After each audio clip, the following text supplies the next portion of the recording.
Hello, bienvenue sur cette chaîne. Ici on parle de Jésus, le chemin, la vérité, la vie. J'espère que vous allez bien, que vous êtes en forme, plus que moi en tout cas. Bon, je pense qu'à ce degré c'est purement spirituel. Mais c'est pas grave, on va continuer à faire l'œuvre du Seigneur. Bon, la méditation du jour. Le thème, c'est le Seigneur veut nous aider à gérer nos émotions. Et le verset, c'est Psaume 103. Mon âme bénit l'Éternel et n'oublie aucun de ses bienfaits. Psaume 103, 2. Ça me fait penser à la chanson. Bien que nous soyons des êtres émotionnels, Dieu nous a donné la capacité de dominer sur nos émotions. Il a été écrit nulle part dans les Écritures, suivez vos émotions. Par contre, la Bible nous exhorte à marcher par l'esprit, afin de ne pas accomplir les désirs de la chair. Par exemple, parlons de la rancune. C'est un sentiment qui nous empêche d'oublier une situation qui a lieu et face à laquelle nous nous sommes sentis blessés. George Washington Carver, botaniste et agronome américain, avait été refusé à l'entrée de l'université. Des années plus tard, lorsqu'une personne lui demanda le nom de cette université, sa réponse fut surprenante. Il dit « Cela n'a aucune importance ». J'aimerais partager 3 clés qui peuvent vous aider.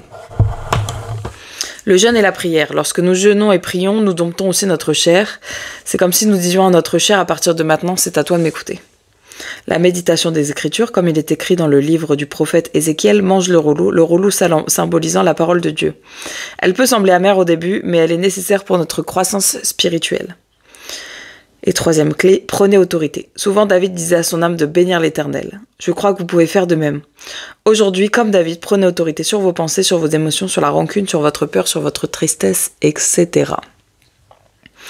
Prions ensemble. Père, s'il te plaît, remets de l'ordre dans mes émotions et merci pour ta paix. Et sur l'image à côté, il est écrit « N'ayez pas peur de demander de l'aide, les gens qui veulent aller de l'avant savent s'entourer ». J'ai une petite anecdote à ce sujet, au sujet des émotions. J'ai toujours été considérée ce qu'on appelle une hypersensible, c'est-à-dire que je vis tout extrêmement puissamment. Donc les moments de joie, et je vais parler au passé parce que vraiment je pense que c'est quelque chose dont le Seigneur m'a vraiment délivré. Les moments de joie, c'était des moments de joie extrêmes, et les moments de peine, c'était des moments de peine extrêmes, voilà. C'est-à-dire qu'il y a des moments où moi je pense que je fais partie des gens qui intercèdent dans les larmes.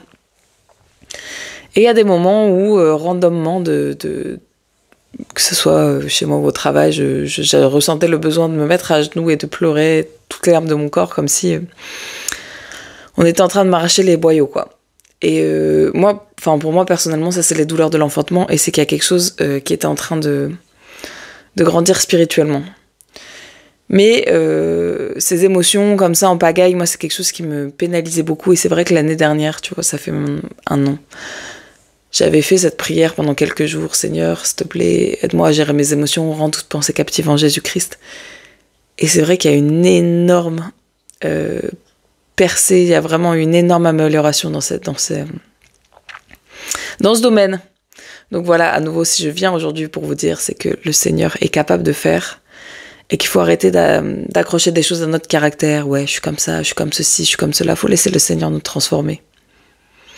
Faut qu'on arrête de lui mettre des bâtons dans les roues. Parce qu'en fait, c'est nous qui créons notre propre prison en disant « Ouais, je suis émotif, c'est comme ça. » Alors qu'en fait, le Seigneur, oui, il t'a créé avec des émotions, mais il t'a pas créé pour que tes émotions te dominent. Donc laisse-le t'aider avec ça. Bref, soyez bénis, je vous souhaite une excellente journée sous la grâce de Dieu. Et voilà. Trop fatiguée la meuf.